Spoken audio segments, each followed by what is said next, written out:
Don't you know that from coast to coast, with this dope, this hope, with this dope, this hope. Sheesh.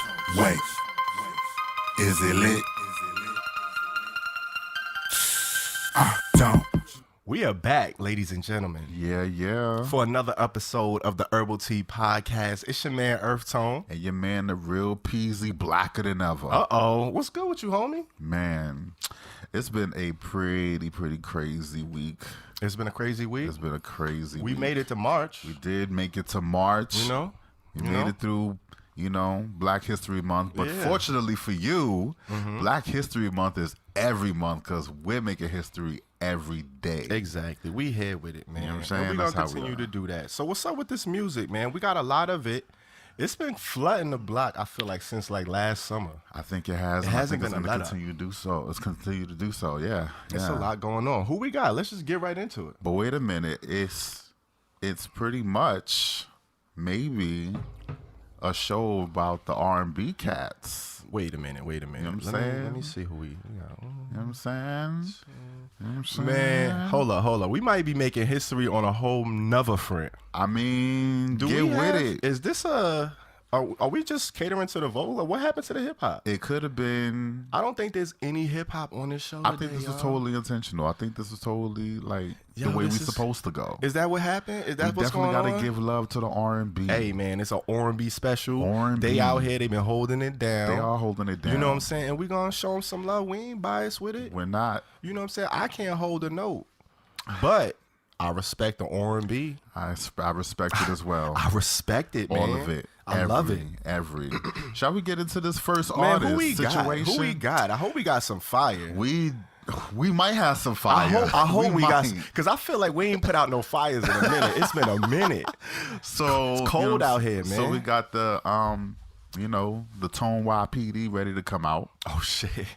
Or, you know what I'm saying? Fire department. Let's do it. Tone Fire Department ready to come out. Where they at? The first one, let's see if he got some fire on him. Who we bringing? Bringing to the stage is Adam Ness. Adam Ness, okay. You know what I'm saying? Have you heard of Adam Ness? I haven't. That got a little ring to it. Adam Ness. Adam Ness, okay. Right? He might be related to Elliot Ness. Elliot Ness. From the band. Making the band. Come on, man. I was wondering because I'm like, hold up.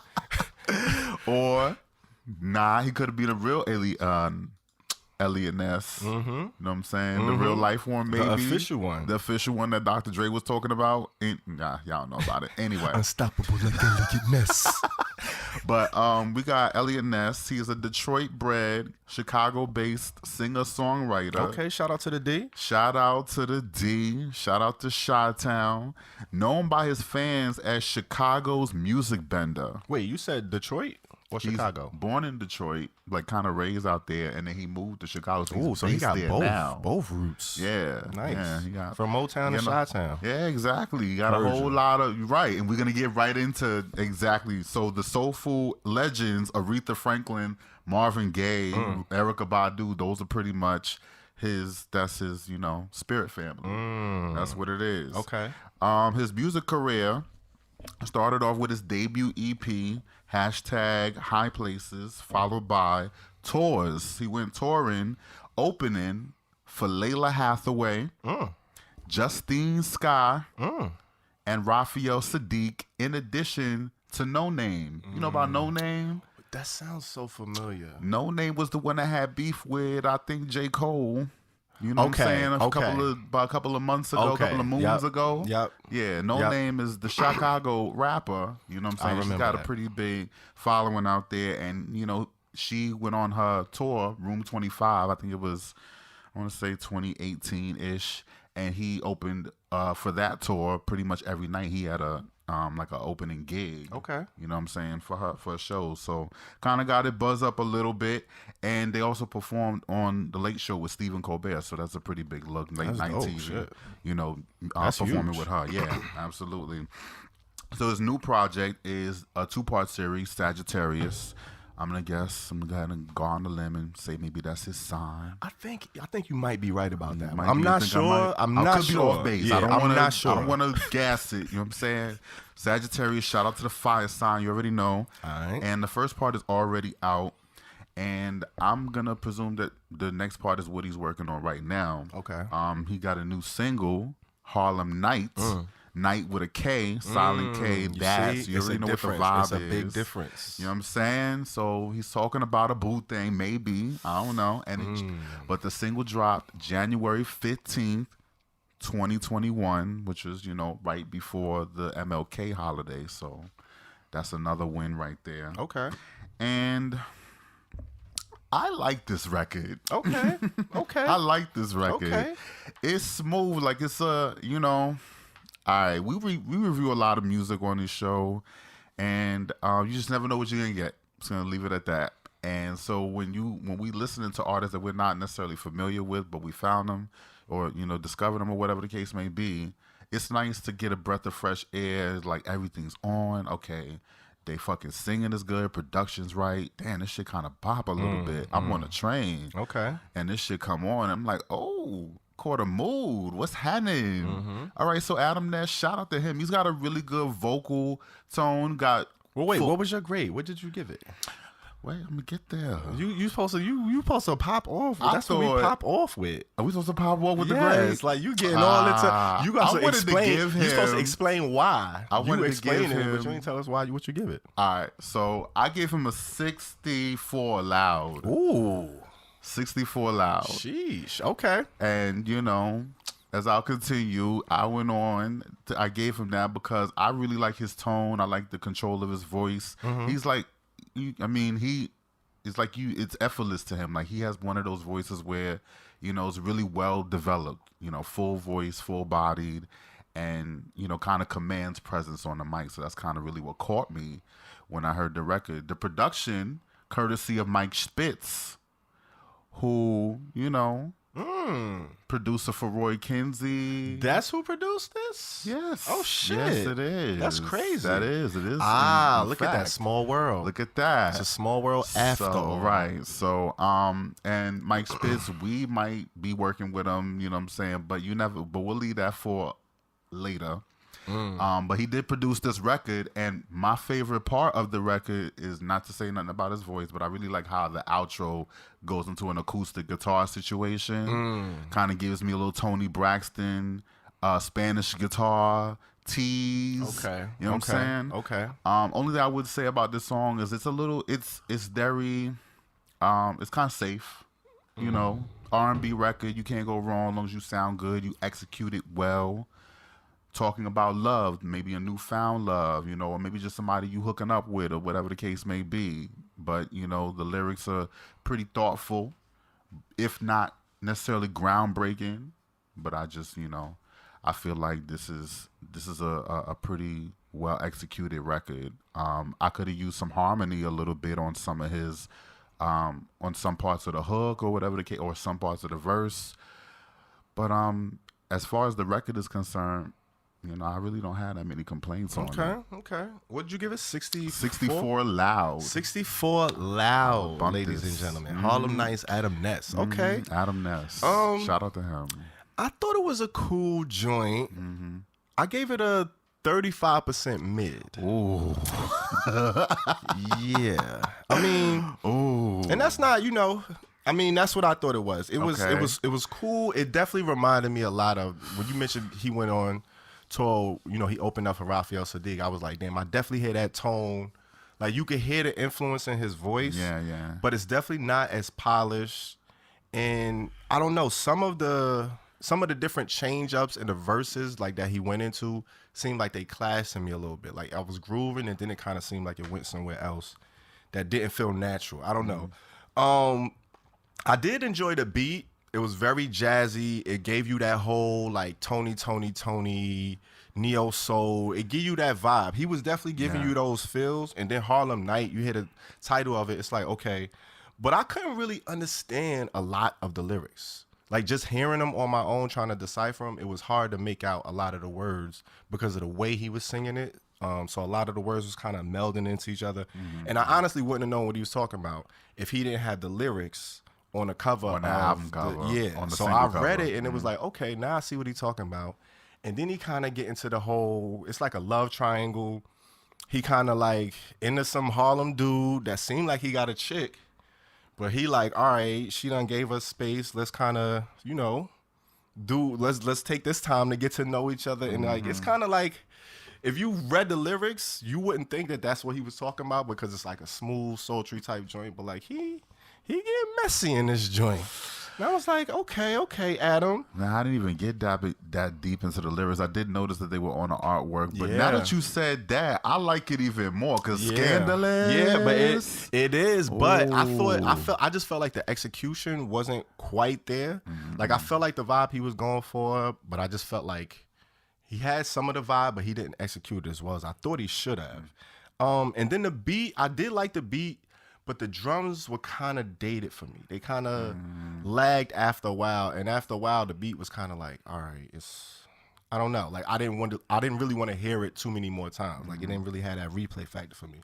But that was it overall. I thought the mixing, like you said, he didn't really give us too many harmonies. Yeah. And I thought like, I don't know, some of the mixing on his voice could have been a little better to bring it out a little bit more. But he's a decent artist. I'm not that much aware of him, so I'm definitely glad we found him. I'm looking forward to checking out Sagittarius and seeing what else he has in store because I like the vibe, man. Like you said, like you don't know what you're gonna get with these artists. Some artists come in, they talking about the same shit as everybody else. Some people ain't talking about nothing at all.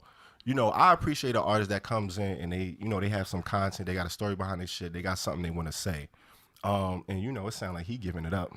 For sure. How he living, so. You already know. It's kind of spicy. So definitely go check it out. You got a 35% mid, a 64% loud.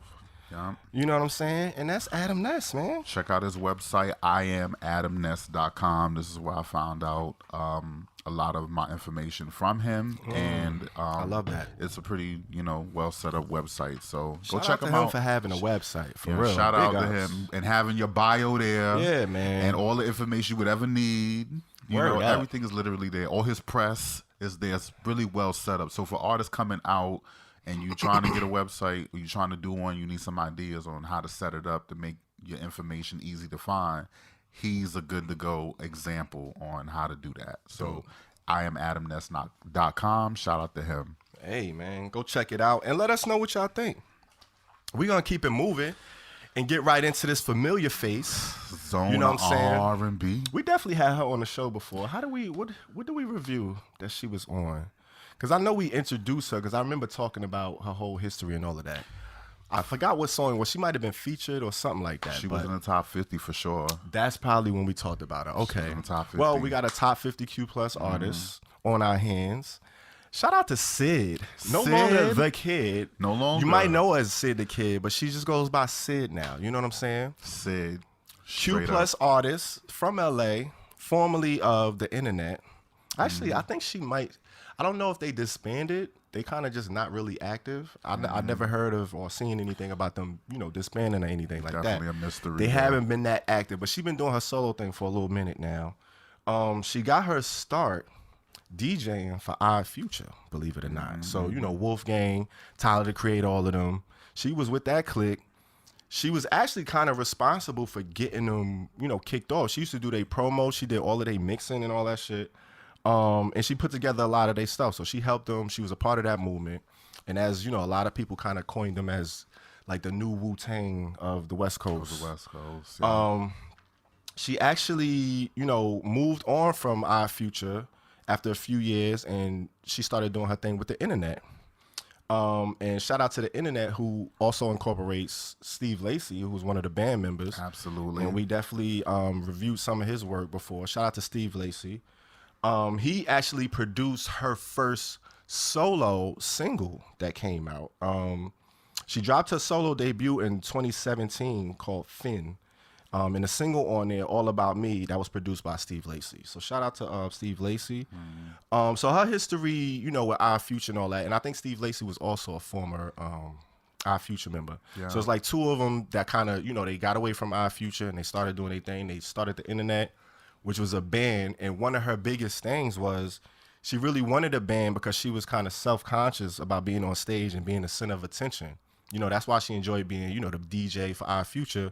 When it came to going solo and doing her own thing, it was kind of weird for her, and that was something that she kind of had to get over. But shout out to her. A lot of people, definitely know the name, know her from the internet. She actually received some backlash from a controversial video she put out, a video called Cocaine, where she was depicting herself force feeding her girlfriend like drugs and then abandoning her on like the side of the road and shit. So it was like some heavy, she was trying to get into some, you know, the deep, dark crevices of society and shit. She was trying to touch on that, but it wasn't received as well from the gay community, and she got a lot of backlash from it. And that kind of hit her hard too. She went on to talk about it in a few interviews after the fact. So it took her a while to resurface on her solo shit. So she's been a little quiet. She's been dropping stuff here and there, but she's back. She got this new single. It's coming out. I know you know Sid the Kid. I do know Sid the Kid, but you know what I didn't know is Sid has a lot of range. She's collaborated with a few different types of artists. She has a song with Lil Uzi Vert was on his last album. I didn't know that. So, and the one thing that kind of was crazy about Sid to me is, like, I didn't realize Odd Future and the internet are not necessarily the same group. It kind of feels like they all come from the same cloth, almost. Right, the same clique. I thought it was like, you know, a mashup. Yeah. You know what I'm saying? Because they all kind of like branched off. Some of them branched off from Odd Future into the internet. So I was always confused as like who was belonging to who. Yeah. And well, so a lot she was of in both. It was funny because she talks about like her identity played a lot into, you know, her leaving the group, especially, you know, not just her being Q+, but her being a female. Because, you know, Our Future, Tyler, the creator, and them, they was reckless with the tongue. So they was talking all types of faggot, all types of misogynistic shit, bitches. So it was like, she felt like she was in the group almost as a scapegoat to kind of absorb some of that. Like, well, all right, well, we got a chick in the group. Like, how is it? You know what I'm saying? Yeah. It's like, we just bullshitting. Like, we ain't feminine or we ain't anti-women. We got a chick in the group. You know what I'm saying? So she was kind of like, I'm not really feeling that role. Let me go off and do my own thing. And then we have it. You know what I'm saying? Evolve Sid the Kid, who we have now as Sid. And she got the new single, Missing Out. Came out February 12th, 2021. Facts. I'm going to just go ahead and get right into it. I gave it a mid. You gave it a mid? I gave it a 40% mid. Yeah. It was a decent joint, and I mentioned it earlier. Every time I hear it, if I feel like another song is about to come on, like I can't even pin what song it reminds me of, but it reminds me of a few songs that start like this, and it starts kind of dope. Like I love the start, and then it kind of comes on, and it's like it's super melodramatic, like super melodramatic. If you could sing monotone, like that's kind of what she's doing. Like she's in her bag. You could tell she was going through it. The lyrics she's talking about is pretty much like her and her girl ain't work out, and she don't even really know why they split, but like she hope it's working out for her because she missing out. Like at the end of the day, like you fucked up, you missing out. I hope the choice you made is the choice you still cool with, but you fucked up pretty much. And it sound like, you know, this sound like journal music, like something you kind of just write. You getting those emotions out. You just throw the headphones on, tell the engineer to hit play, and you just letting out your emotions. It's one of those joints, which I did enjoy that aspect of it, but just from a musical standpoint, it was a little too one note for me. It wasn't very dynamic. It was a bit of a drag without being like a jam and a bop. So it's like, I don't know if I want to go to it too many times. It's definitely mood music. But I enjoyed it. I could see how, you know, some people will love it. Some people will really, you know, get a lot out of it. But just, you know, from a general standpoint, judging it on the music and the way it sound, it was just cool to me. It was kind of in the middle. So I gave it a 40% mid. Definitely compared to, you know, some of the other stuff I heard from Sid. Like a lot of her stuff, especially with the internet, her shit be jamming. Like she on that, like she on that type of shit. So if you're gonna slow it down for me, it gotta be, you know, impeccable. And then she ain't really wailing on here, like, so she ain't giving me much. It's more like a whisper talk type. You know what I'm saying? Like she just talking to you on this joint. So it was cool, you know. But 40% mid for me. 40%? Yeah, man. You're missing out. I'm missing out. You're missing. Go and tell me why. What happened? Well, I actually feel a lot of the same about what you said about the record, but I gave it a 59 mid. Okay. Yes, I gave it a 59 mid because I relate to feeling like that. And yes, it's a little bit one note, but I would surmise to say that she does a good job at conveying two totally different emotions. I hear the weariness that you get from being in a relationship and trying with somebody, and they're trying you and they're trying their pace. That's kind of what it gives. But it also is like, all right, well, fuck it, I did my best. Yeah. So the resilience is like, bitch, Yeah. all right, you missed out, whatever the fuck. Because I know I didn't fuck this up. You did. Yeah, yeah. That's kind of how I got what I got from it. And it's not necessarily the easiest thing to do to convey that with one tone. Like, that I appreciate that about somebody who can kind of give you that. But you know, the best part of the song probably was the beat, actually, because I know she produced it. She self-produces a lot of her stuff. So you know, it really doesn't get any better than the person that self-produces, because they know what they want to sound like. They know how they sound is. And I thought the beat was like real. It's dope for being slow and kind of hazy. It does kind of drag just because of the subject matter, but sometimes it is mood music. That's probably what the best thing I could say about that is. It's definitely something, if you could relate to it, which I do. You can find the headspace to get into it, because I wasn't mad at this record at all. It's not blowing my mind for sure. She probably could have put a harmony in there somewhere. Somewhere. She just said, let me talk to these niggas. Basically.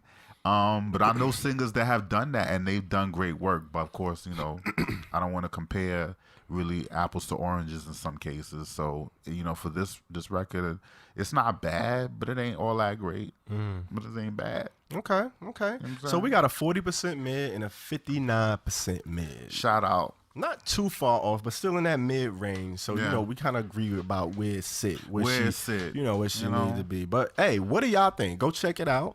Sid, streaming on all platforms. Missing out.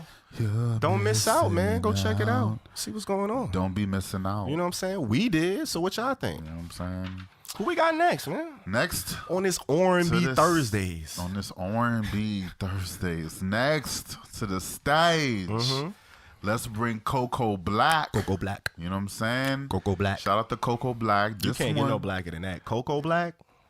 It is Coco Blac. Come on, man. Nestle. Come on, man. You know what I'm saying? Not we doing? mocha. Not mocha light. Coco. Yeah. What we Feel doing? me? What we doing? So this was a submission, because this they, you know, sometimes people submit to either our inboxes or they submit to our email, which if you have not submitted, if you would like to submit music to us, Please do so. You can always do it. You can always get at us on the Herbal Tea Instagram, Herbal Tea IG. the IG, hit At us up with the messages. herbal.t.pod. You're ready.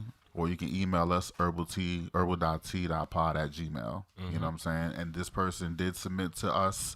Coco Blac is a singer-songwriter from Hartford, Connecticut, whose music is described as upbeat and represents for those of all kinds. Freedom of voice that talks about social consciousness, love, and unity. Okay. Going to stand for something. Relatively new singer. He is a Scorpio, for those wondering, November 15th. Currently in a relationship right now. Boot up. Yes. Boot up. Yes, all of that. He released a full length 8 tracks called "Love Is Love" on September 25th, 2020, and from what it looks like, it's his first one. So this is a new single that's coming after that album called "Practice." It came out January 24th, 2021. And I'm going to have to bring Mr. Reginald to the stage to get this song. That. Reggie? Yeah. Oh, shit. I thought Reggie was going to play the bench this episode. Reggie didn't play the bench on this one. I'm sorry. Shit. he's What you gonna give have to him? come. Reginald what? I gave him a 17. 17% Reggie. 17 Reggie. This Sheesh. song Okay. is I see what he's doing, but he's not doing it right. Not doing it right. You know, the songwriting and the vocal production, these are the things that are going to make your song. So if they're not done right, you're going to get a lot of points off of that. The vocals, you know, he can sing, but it sounds like he wanted to let the auto-tune kind of do it for him. And that is not the way you do it. If you're going to do auto-tune, you either practice with it or you figure out how you want it to affect your voice, because it could be a double-edged sword, It's man. a double-edged sword. You can't just kind of lean on that. And then I said the songwriting needs a little bit of work. If your performance is gonna be shaky, I would say you need to stick with that. You stick with working the song out. Get some help. You know what I'm saying, with the writing, because it doesn't come naturally to everybody. Certainly, people's if you look into your idols for inspiration, you know, check out who helped them write some of their songs. Not everybody you think writes their songs writes their own records. There's a lot of people involved with songwriting, and that's okay to get help to figure out what's going on. But I didn't think the songwriting was very, very good. And part of the songwriting comes in the way you sing the record, like the words you sing and how you sing it. Like whether you're going to add vibrato to this word or whether you're going to just pull it back, whether you're going to go up an octave or whether you're going to just let it be mellow. You know what I'm saying? There's a lot that goes into songwriting than just writing lyrics. If you're just writing lyrics, you're a lyricist. But if you're writing a song, you're thinking about all the aspects that come into production. And a lot of the aspects that came into the production of the song kind of really did not meet the mark as it should, you know. But there's a bright spot. He is a talented individual, because I've heard some of his other material and there's better stuff. But, you know, for this particular record, I think it needed to cook a little bit more before it actually came out. And the beat choice is cool, you know what I'm saying? It kind of snaps a little bit, you know, so you got a place to work with. So if we're talking about the songwriting, then that's up to the artist. And if they're not bringing their full to the table, we're gonna have to call it out, you know what I'm saying? Because that's not, we want to listen to music to enjoy it. If we can't enjoy it past one listen, then you have to figure out what's going on with the record. But what'd you give it? 17? I gave it a 17% Reggie. 17 Reggie. All right. So that's my take. Okay. There it is. You made a lot of key points that I agree with. For the most part, I gave it a 30% mid actually. A lot of what you said I agree with. The structure is definitely, you know, it could definitely use some work. I feel like the mixing was a little off. It felt like a reference to me. It felt like he went into the studio and this is something you kind of, you know, you get out, you belt it, first draft, and then you go and you kind of rework it, sit with it, play with it, you know, rearrange it here and there, work on like the melodies and some of the, you know, harmonizations and all of that stuff. But that being said, like with this sounding like a reference, it still sounds like there's something there. It's a decent joint. Like I could kind of listen to it. I could hear where he was going with it. He got some melodies that I'm like, okay, that kind of works. Like I like that there. The tone of his voice is good. It's a little pitchy. It's a little, you know, shaky. And he does overcompensate, you know, with the auto-tune a little bit. But it sounds like it sounds like a reference. And it sounds like a reference that has a lot of potential. To be something kind of dope. Like it sounds like it could be a bop, but it sounds like it's missing a few drums. It might be missing some sounds in the production. Like even the production sounds a little, you know, unfinished, not quite there. And even I didn't mean to cut you off, but you did cut me off though. My bad. Nah, it's cool.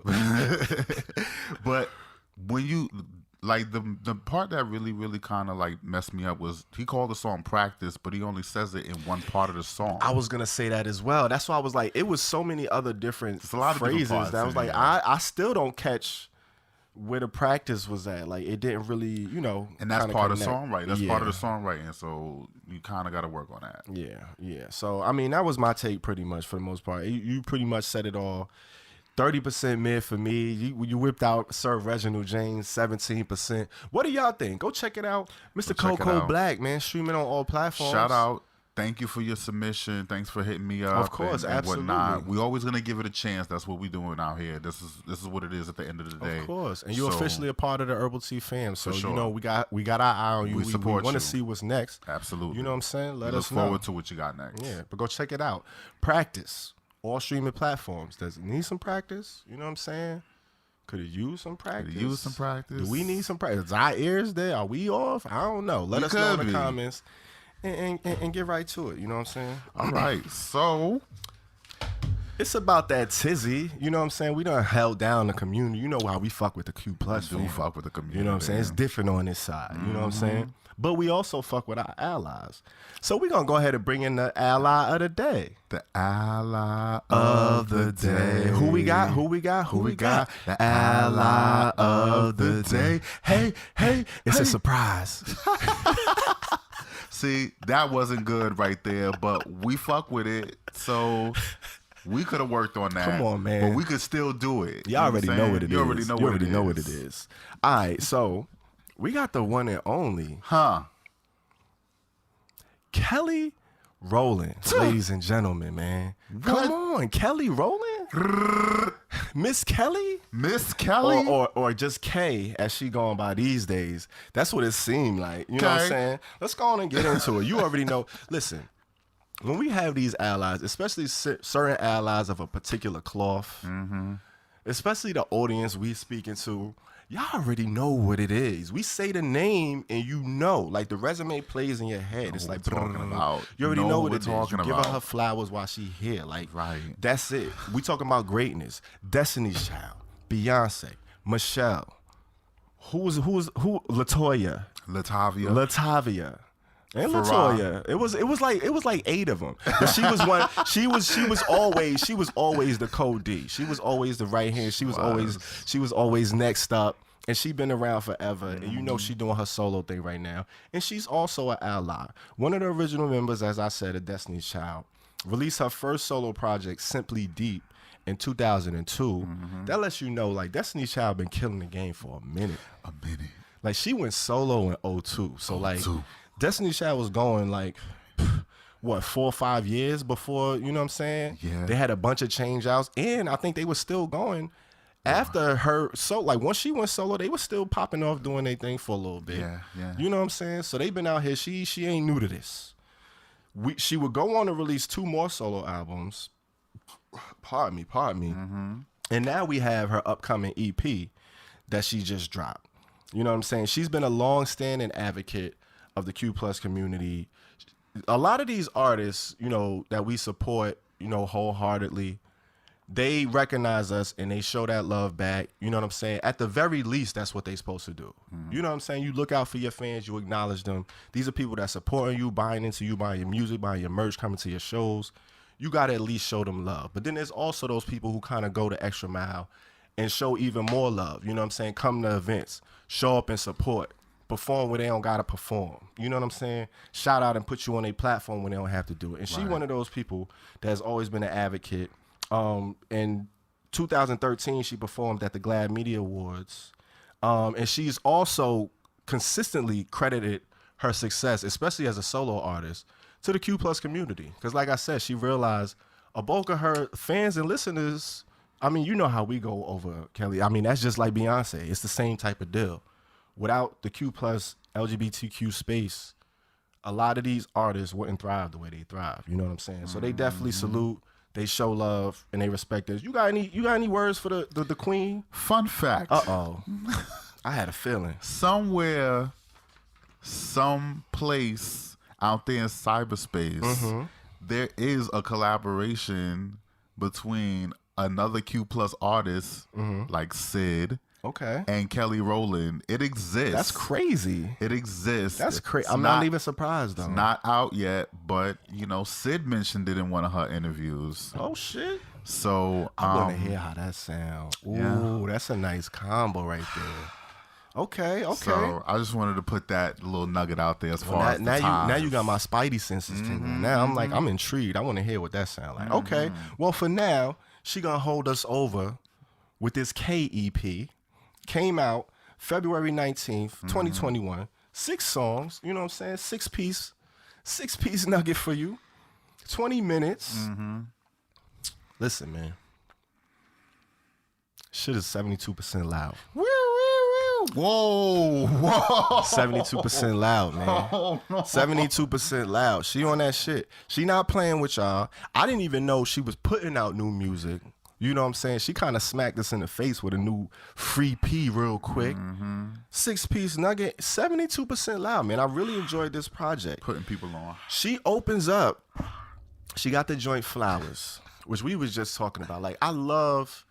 See, it's one thing to talk about substance, have content, be talking about something, but it's the way you talk about it. It's how you talk about it. Because it's only but so much things we could talk about, right? But it's the way you put it. This joint comes on, and you can't really tell the vibe of it based on, the production. You don't know where it's going to go. And then how she talking, she pretty much telling the story like, I'm giving it up to my king. You know why he here. I just want to let you know, I appreciate what you do for me. I'm giving you your flowers today, tomorrow, and every opportunity I get, you getting them flowers. Like, that's pretty much how she laying it down. You know the vocals is there. Like, she done like came up out of Beyonce's shadow a long time ago. So you already know she got her own vocal pipes. You know what I'm saying? That wasn't an issue. And like I said, the production is there. It's kind of like, I don't know, it got these weird in and out horns. It's a little industrial, but it's still R&B at the same time. It's kind of dope. I enjoyed it. It was refreshing. And it was like, it's slow tempo music, but it's still giving you different elements other than just, which was kind of what I was talking about with some of the other production that we reviewed. Like, you could have a slow tempo joint, but it's still got to be interesting. It still can't be like, one note Debbie Downer. And she kind of pulls this off on this joint in particular. And then she also has, which is my favorite joint on the whole project. And I know you knew I was gonna fuck with this. I already know. Because this already puts me back in my moon rock bag. Off of that K Trinata Bubba. She giving me all these vibes. Like, this sound like this could have been on that album. Like, this is one of those joints. And then she came off with the vocals. She bodying the vocals. And then what she talking about? Like, I just love that you get like such a queen like a Kelly Rowland, which you wouldn't expect her to be coming out and be like, listen, this nigga turned me out. I'm crazy. Like, I'm sprung. My nose is wide open. I don't care how crazy I look. If I'm going to look crazy, it's going to be for this nigga. And I don't care. Like, what? Like, how hard is that? Like, that's pretty gangster. And she says it in but so many words. But the beat is crazy. Her flows are crazy on it. I mean, she kind of just executing all throughout the whole project. Another joint I really love was the Hitman joint, which is like what she getting into on there. She pretty much talking about calling a sniper over to come handle, you know what I'm saying? She got some pipes she need cleaned out. Let me call a sniper real quick, come handle his business. Handle your business, queen. And that's it. I know you certified. I know your work. I know your body. Come through and handle this. Like, but she's singing this on a... Come on, man. Like, I don't know. She went crazy on this. I see why she just named it K, because she went into killer mode on this whole project. You know what I'm saying? Is that why? You know what I'm saying? That's why. You know what I'm saying? So that's all what I got for you. 72% loud, man. That's it. What did you think? Oh my God. First of all, I gave it the fire. Oh, fire, shit. fire. I need the fire trucks to the come out. fire trucks is coming. Oh, we ain't call it. We got to call them out. We gotta FDNY call in a them out. minute. You know what I'm saying? Okay, what percentage? Listen, this is a 85% fire for me. Ooh, damn. Can we stand Kelly for a second? Yes, I want to take the please. time Go to ahead. stand Kelly. And this is why I'm going to stand Kelly. Go ahead and do your thing. Kelly, we all know where she came from and all of that. And she's been pretty transparent about how far she's come and where she was at a certain time of her career, namely during Destiny's Child, and then coming out and then being a solo artist. She was the one that broke out first. Mm-hmm. She had the hook with Nelly, and that became a big song that summer 2002. And they put the album out. And, they worked that album. She had a few hit songs and all of that. But I've always seen it kind of be a thing with women, and it's whether it's because of industry politics or whether we don't know, it tends to be that we put dark-skinned women down, we push them to the back, and it, kind of makes them kind of retreat into a space where they might not value themselves as much as they should. And let me be the first to say that we've all seen Kelly and we've all heard what she can do. Kelly is right on par with Beyonce. Come on. There is no literally little difference between Kelly as a singer and Beyonce as a singer. Come on. And it might have been because they came up together, but you could definitely hear the similarities. Like, you could tell they grew up singing together. They grew up singing together. And let me tell you something. Beyonce say no to me for a hook, but Kelly says yes. Bitch, I'm getting the hook. What? Why is there any? Why would there be? Why would that be anything that's less? the thing. That's just the whole stigma that comes behind being in a group. That's what especially a successful group. It automatically comes like, okay, who's the lead? Who's the favorite? Who's boom boom boom? Who would be? You know what I'm saying? Like, we automatically do that as an audience and as casual consumers. Like, we just do that. Absolutely. And I'll even admit that I might have been guilty of sleeping on what Kelly can do. But that's probably for a lot of different reasons. But let's look at her growth. Let's look at where she came from, and let's look into where she is now. This album, this EP album, whatever you call it, is excellent. And it stands next to pretty much anything Beyonce has done in the last 5 or 6 years. Yeah. In my humble opinion. I'm just saying. Damn, on some 6-track EP? Sheesh. Banger after banger after banger. She goes went off. I don't have ain't no skips on here, not near one. The only skip I had was Better. And it's not because it was a bad song. It's just because it doesn't really, the bar is Flowers, Black Magic. She went crazy, man. Crazy. She went crazy. And my favorite one is, what is it? Feels Like Love. Speed of Love. Speed of Love. Speed of Love is fire. That's my favorite song. Speed of off Love the is record. fire. Ooh, Speed of Love is fire. Black Magic is like a close second for me. Even though when I heard it, because it came out as a single before, you know, and then I hear it in the context of the album, And I'm it like, sounds different. It's a Everybody beautiful always record. says that. It is a beautiful record. And I didn't hear it as a single before. Yeah. But yeah, I fuck with that record. I mess with that record. Flavor, Speed of Love. I keep wanting to say Flavor. It's not Flavor of Love. It's You talking called about the Speed show. of Love. It's It not was the show. not the Flavor. It's Speed of Love, y'all. Speed of Love. We're not talking about Miss New York. Flavor Flav. But Speed of Love is just a dope acoustic ballad, and So she hits fly. all the right notes. You know what I'm So saying? fly. And I understand, and I get Speed of Love. Black Magic is, let me tell you about Black Magic. That record samples a Ghanaian guitarist named Ebo Taylor. Ebo Taylor, and he had a band called the Pelicans, and they put out an album in 1975. That was the name of the album, Ebo Taylor and the Pelicans. And here's the full circle moment for that. The album came out in 1975. It just came out digitally in 2017. They were playing it at this barbershop that I went to, owned by queer women of color. It came on the speaker, and I found out that that's who they were playing after the fact. And then I didn't even know about Black Magic because we just was starting to review this maybe a month ago. I went to the barbershop a month and a half ago, that particular barbershop, and I'm seeing they sampled the same guy. That's crazy. So I was like, yo, That's how it be, man. if that ain't no full circle the musical energy. moment, I feel like we right, and she's that Black Magic. that's it right there, right? See, called it. So Kelly, I think, is a special human being. Yeah. Flowers could have been a cappella, and I'd have been Flowers all is over. just so fly. Like, I'd have been all over it. she just ill. She's grown so much, and congratulations to her new child. She's ill. She just gave birth. I honestly feel like if she would have put like 10 joints on here and this was like a full album, it would have probably been a fire for me. It would have probably been like an easy, just this whole project.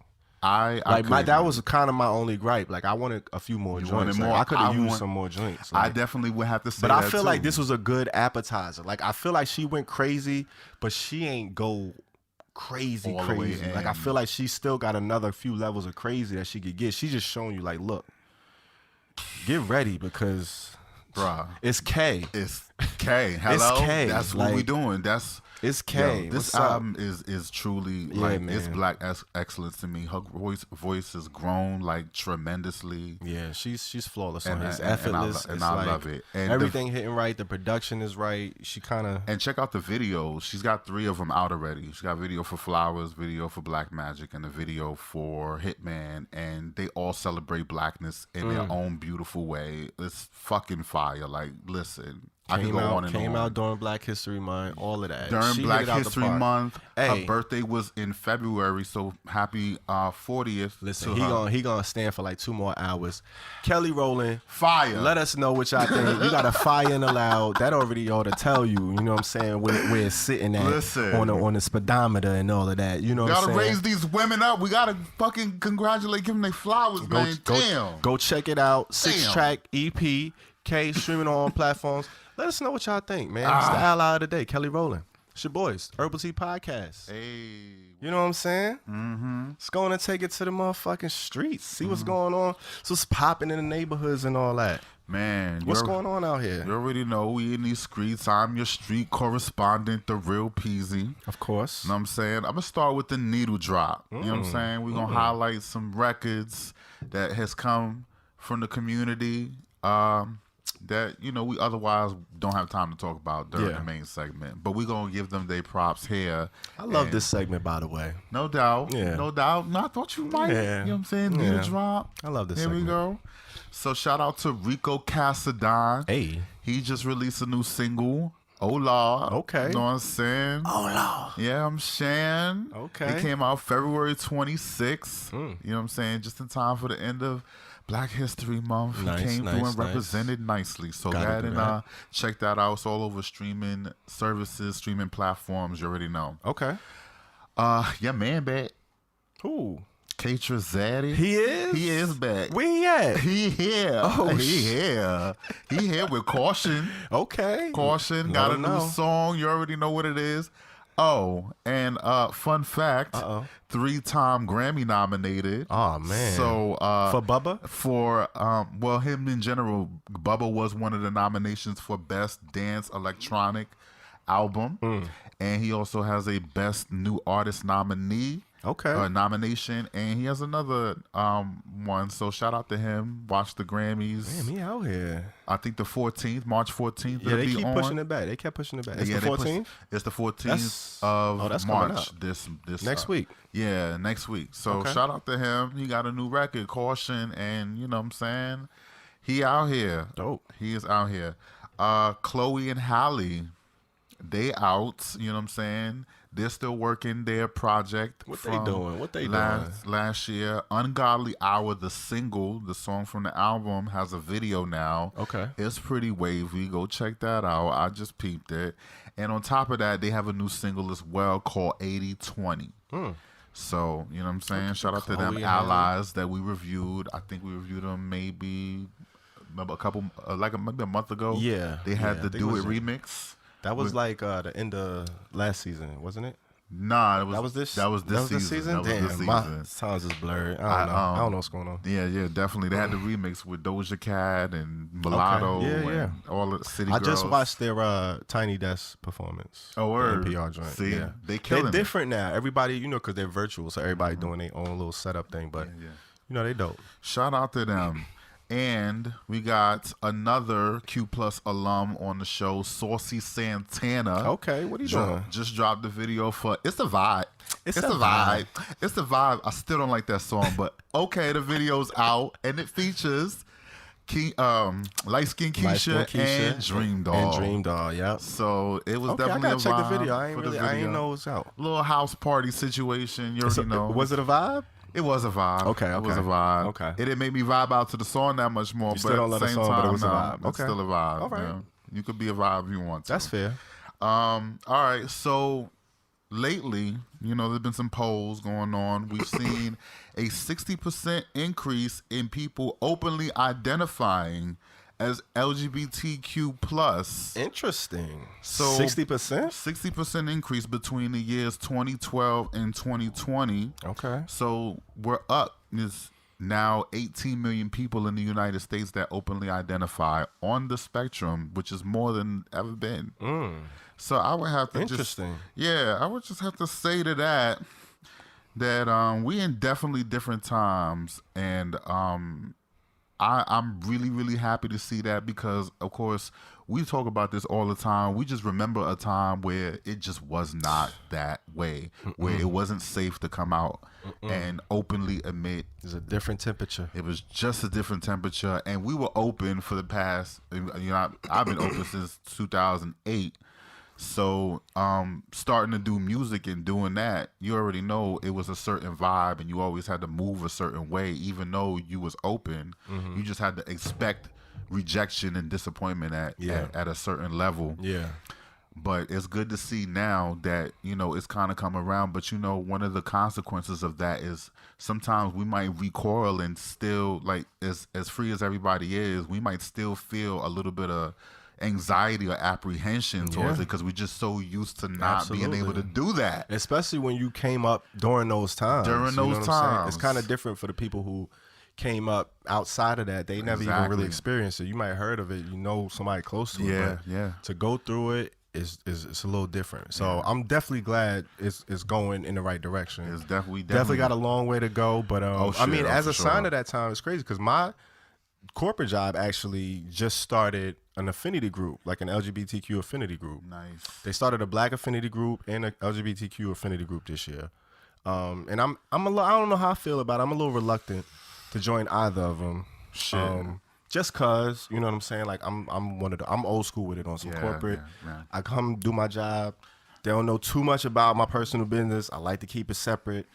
I ain't trying to have everybody all up in my business. And when you in the corporate world and you of a certain culture and you carry yourself a certain way, they already a little bit extra inquisitive anyway. Yeah. And I don't like to be and we from the streets. So so I ain't trying to. We don't snitch on ourselves. Yeah, like we cool. I might fall back, but I'm thinking about it. But I thought it was dope that it's even an option. So that's definitely a sign of where we are as far as the times. Absolutely, for sure. That's where we at right now. Even the military is different. After Don't Ask, Don't Tell got repealed, it still took a lot of time for even military members to even talk about, their treatment in the military, and for the military to celebrate those who have been in and got discharged for that. Like, it's a learning curve. It takes time, but got to go through so much to take these baby steps. For sure, but we getting there. I'm glad it's happening, and as such, the government.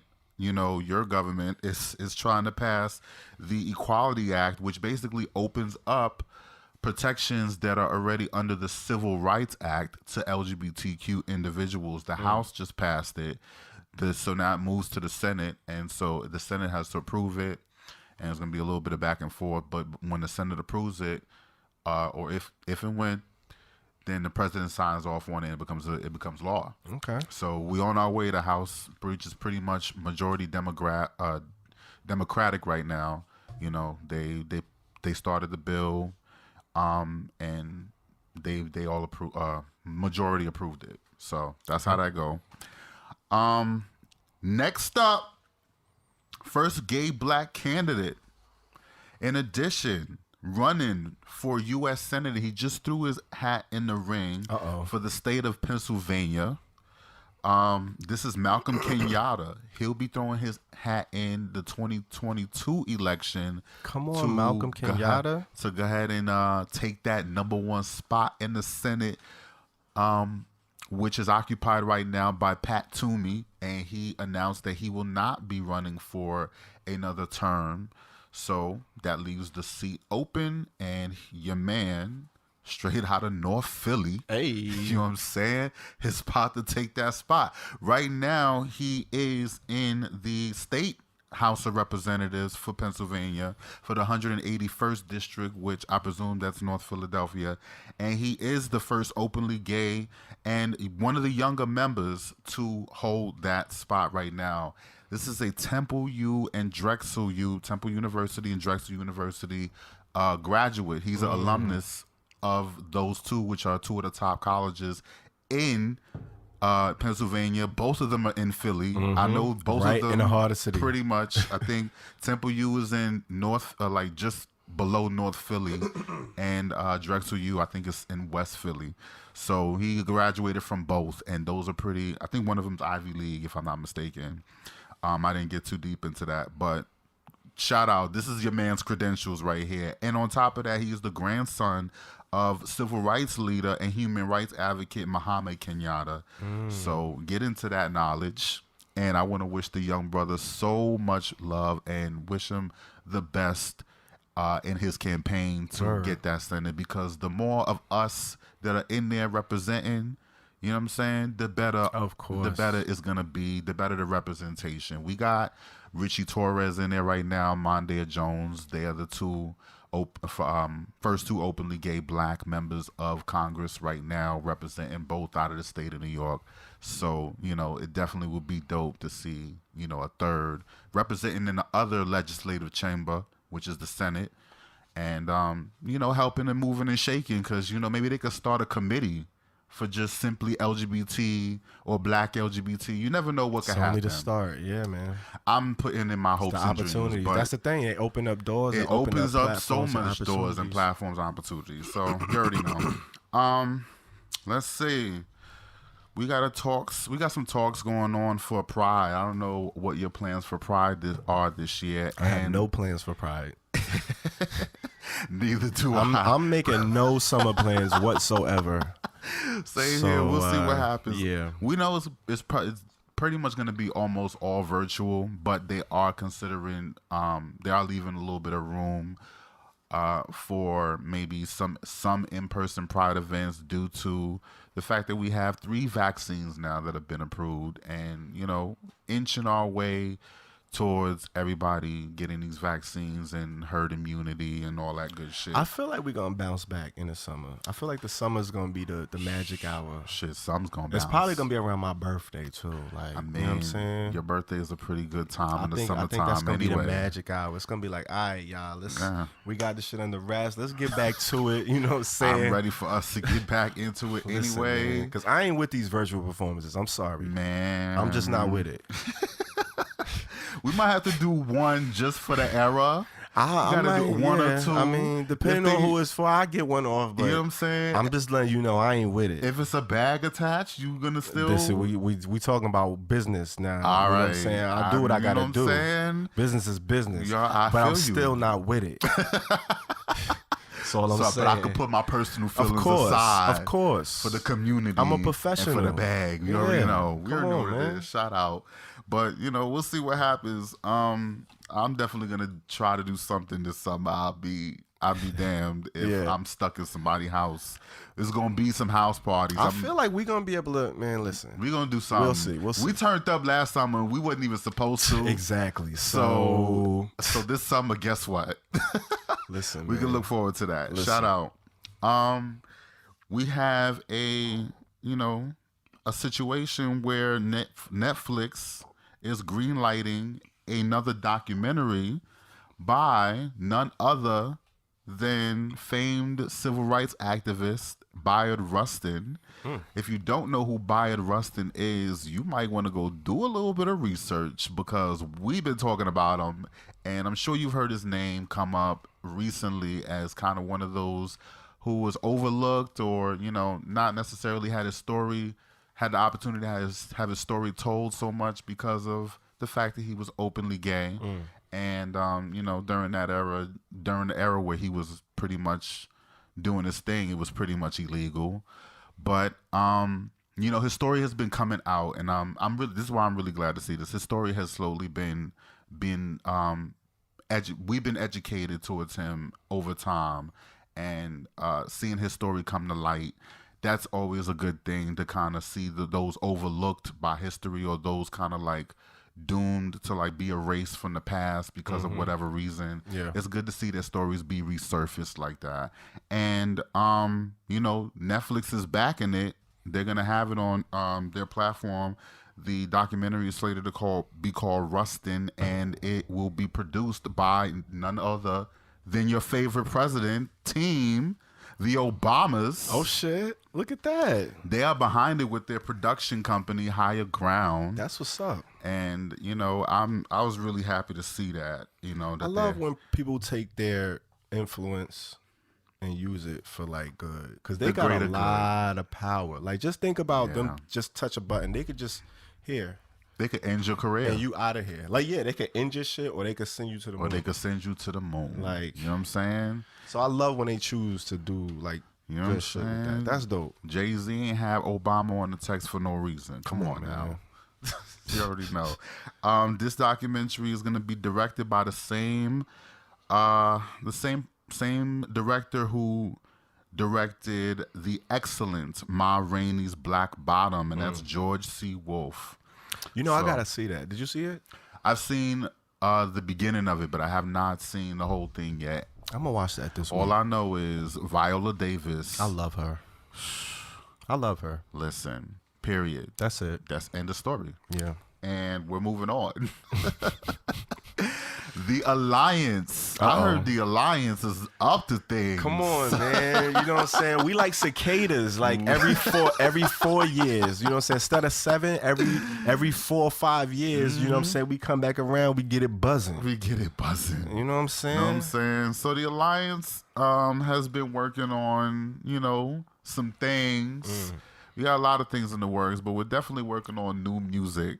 And we've been kind of shacked up in the studio for the past couple of months. Yeah. And, I just want to say that I'm really, really happy where we are. And I'm excited about this music because Quarter Water was definitely a gem for us. And we was glad to put that out. Yeah. And that the was video, like a little appetizer. a little definitely a little appetizer teaser for what we got coming and the support that we got for Quarter Water. Shout out to the LGBT Underground and your LGBT Raps. Let's get that together. Shout out to them for representing us and shouting us out for our Quarter Water video. So we've been getting some love for that. And, we definitely hit the studio not too long after we released the record, and it's been magic. I have not had more fun recording a record than with you guys. Hood, DJ Swanee River, shout out to all of y'all. The love is real, and the shit that's coming out. It definitely comes through in the music. Like, you see the brotherhood, the camaraderie, you know what I'm saying, the fellowship, the professionalism, the lyricism. Like, it's all coming through in the music, and we can't wait to serve it up to y'all, man. Can't wait to serve that shit up to y'all. Word.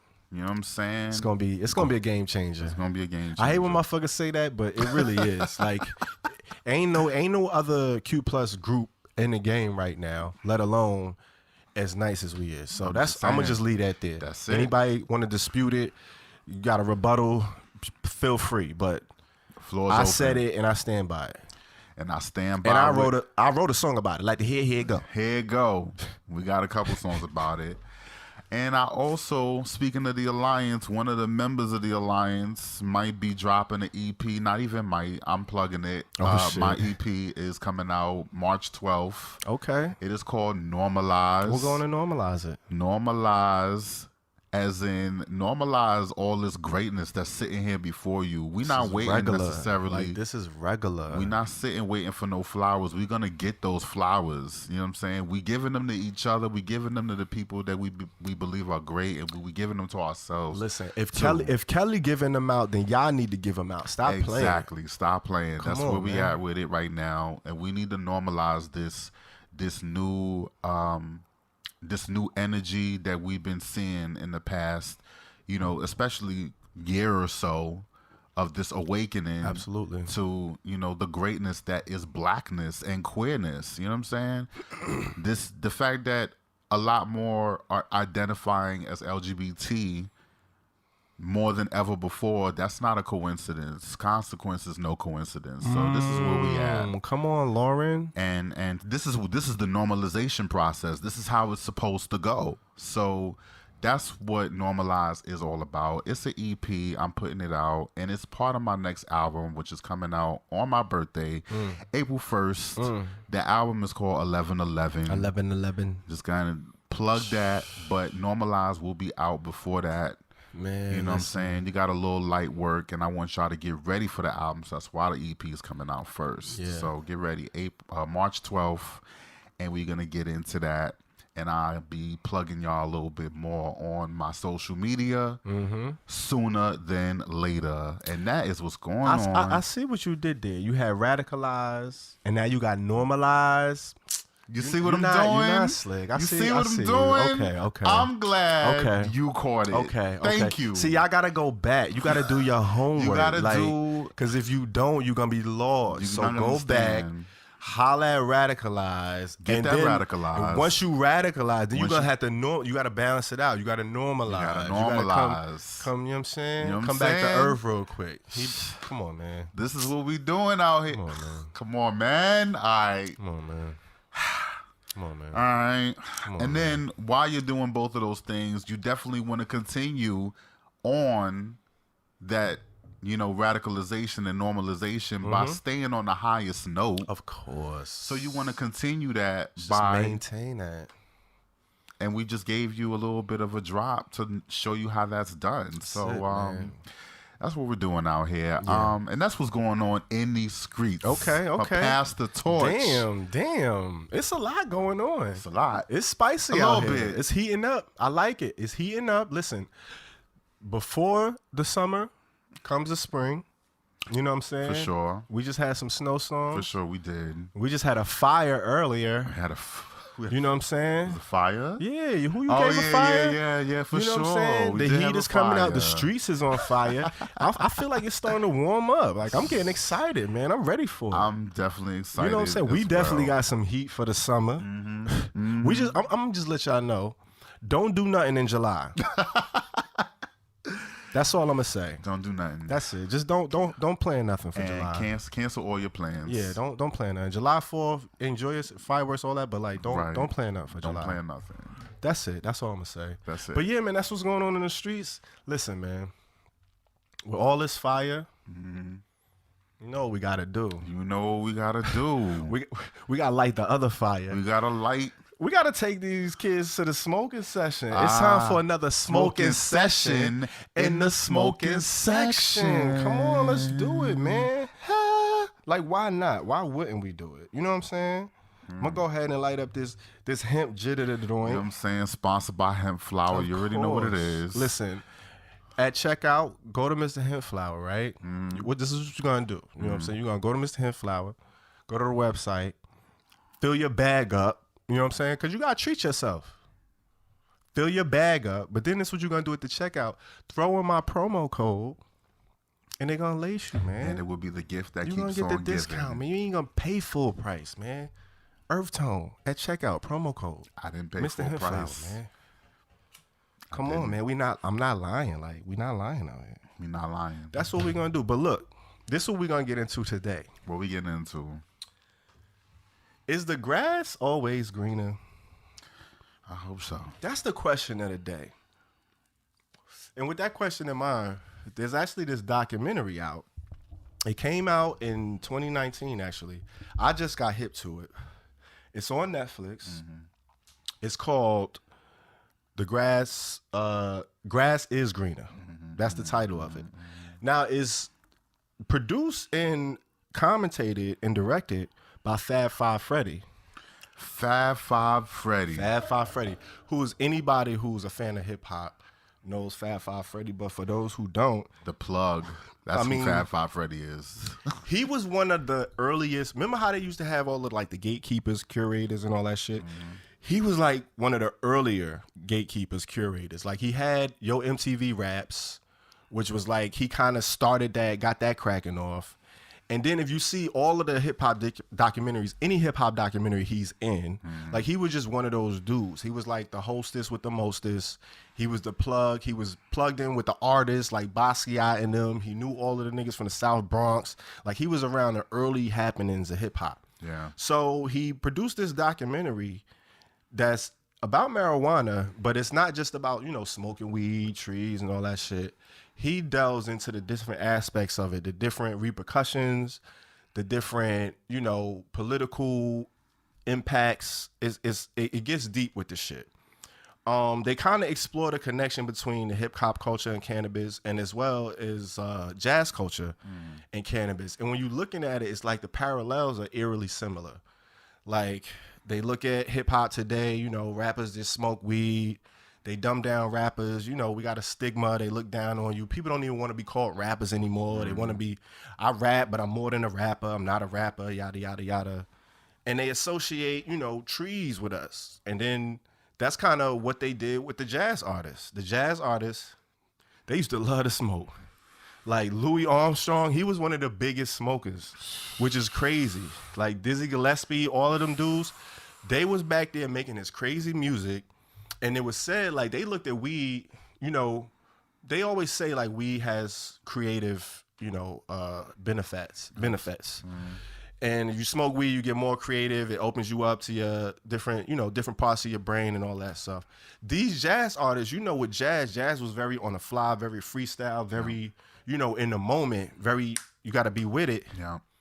The trees kind of slowed things down for them. So they was like, ooh, now I could catch all of these little extra intricacies that I couldn't catch because shit was moving too fast. But now I'm kind of like, and they all felt it like helped them with their shit. And it wasn't hurting nobody. It was kind of like smoking cigarettes for them. Like everybody smoked trees back then. It was mad songs about trees that you probably wouldn't know they was about trees because we had such a stigma just in the community in general. Like people were trying to use it as a way to hold urban communities down, especially blacks and lesbians, blacks and Mexicans. That's where the whole marijuana word came from, because before that it was cannabis. They came up with the word marijuana to kind of directly associate weed use with Mexicans. So they had all of this propaganda, same way they do with the wall, the same way they do with the gangs. You know, we got to protect you from the legal immigrants. They can't come over here, take our jobs, rape our women, blah, blah, blah. They say the same thing about us, but marijuana was something that they pinpointed and targeted and used against us. So this documentary goes into all of that. It's many different layers. It's like an hour and 57 minutes, almost 2 hours. Very in-depth. Definitely worth you checking out. It's interesting when they start talking about the slangs, because they had to come up, you know, with marijuana, it's so many different slangs, so many different weeds, so many different terms for the word marijuana. And you wonder, like, where did that come from? But they had to come up with slang because that was really the only way they could talk about it. Yeah. Like, you couldn't even talk about it publicly, let alone talk about it in a song. So it's mad songs where, like, the weed, I didn't know jive was a term for weed. Like they talk about jive. It's songs back then about jive. Of course, you got like reefer, ganja, all different types of stuff. But they had like so many different. Dope. And I don't want to give too much away from the documentary because you should definitely go check it out. But they point all of that stuff out in there, and they had all of these terms for it because, you know, they wanted to talk about it, and that was the way they kept it, you know, on the down low. And the feds, the people listening, they had no idea. Like they didn't know what they was talking about. Sounds familiar. Yeah. And do you know how today we shout out the weed, man? They also did that back in the day. They had like a #1 weed dealer in Harlem. He actually was this white Jewish dude. Believe it or not. Look at that. Look at that. He was the plug in Harlem for all of the jazz musicians. Wow. A white Jewish dude. He was like the Branson of the day and shit. And they used to talk about him in all of the songs and all that shit. It's crazy. So it's a real in-depth documentary. They definitely opened my eyes to a lot of aspects of, you know, the marijuana history, the marijuana culture that I definitely didn't know. The way they tie it in with music, with jazz, with hip hop, is just kind of dope. And then they also, you know, they get into the whole political aspect and how, you know, what's his name? Allen Ginsberg, you know, he was a big advocate for it. He was like a huge advocate, but he, you know, it took a white dude back in those days to change anything. Like they didn't start changing the laws on marijuana until the hippies came around, the hippie movement, and they got into it. Because, you know, them hippies, they was all about the trees. In the 70s, it became different. Fun fact. Allen Ginsberg, queer. See? You see there? You see how we just bending and shit? You see there? We always at the forefront. Always at the forefront. Harry Anslinger. If you know anything about marijuana, prohibition, drugs, all of that shit, he was like one of the public enemy #1s for weed heads. He was the one that had all of this propaganda put out. Even though they did tests and studies about the effects of marijuana. They embellish like how it was like the number one drug, the worst drug, whatever. They have schedules, different schedules. That's how they categorize narcotics. Yeah. Schedule 1, Schedule 2, Schedule 3. Yeah. Schedule 1 is like outlawed, federals. You can't do none of that. Heroin, Coke. all of that shit is up there. Yeah. They got weed up there. Yeah. Like, really? Yeah. So that was kind of how it all started. But they go into all of the history. You definitely should check it out. Like I said, it ties into the whole music aspect. Fab Five Freddy, I mean, you already know his stamp of approval means a lot. And it's dope, man. They got Cypress Hill in there. They talking to all different artists. Snoop, of course. Like, it's just so dope. I could go on and on about it. Go check it out if you got Netflix. Streaming right now. It's called Grass is Greener. So go check that shit out, man. We've been talking about these documentaries because we were saying there's a lot of good documentary content that's been coming out as of late, kind of telling these untold stories, as you know what I'm saying? And this definitely sounds like something worth that I need to get into because, as you know, anytime we talk about something, just outside of mainstream, it's of course a political fight anyway, especially when it involves people who are disenfranchised, like people of color, people always queer, leads back to that. Always goes back to that. So they follow the story, like a part of the documentary as well. They follow the story of a dude who got caught with a fucking dime bag, and this nigga ended up doing 13 years in prison. Wow, like, and he just getting out, and they show him like getting out, seeing his family. He like 60 years old, fam. It's like, and then his story not even rare. It's like that's a regular. It's slews of people like that. It's crazy. But go check it out. Grass is Greener, man. And let us know what you think. On that note, we're gonna turn it up a bit because that was a little bit of a downer. Yeah, man. We got a little bit more than a dime bag over here. You know what I'm saying? I guess we could say that right now in these days and age. It don't even matter. Y'all already know what it is. Absolutely, man. We're gonna go ahead and end this shit on a motherfucking high note. Hey. That from coast to coast with this dope, this hope, with this dope, this hope. Sheesh. Wait, is it